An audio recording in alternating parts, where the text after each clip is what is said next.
Good day, everyone. My sincere felicitations to the class of 2026 of Gaofang Elementary School on its 16th graduation ceremony on this important milestone. Your success in acquiring basic education marks the culmination of years of effort, resilience, and commitment, qualities that will serve you well as you take the next steps in your academic and personal journey.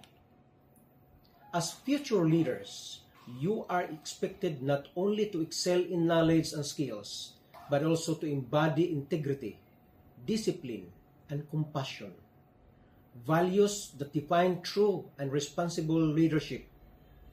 I strongly encourage you to pursue your education because that is the best weapon in fighting for a better future.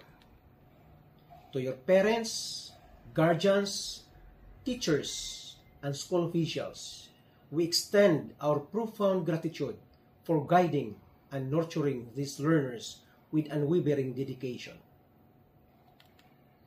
To our graduates, may you carry forward the lessons, values, and aspirations cultivated in your school, Gaofang Elementary School. Lead with humility, serve with sincerity, and pursue excellence in all your endeavors.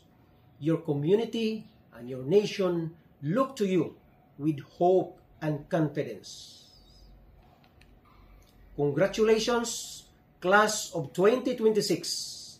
May you continue to inspire and uphold competence and character in all that you do.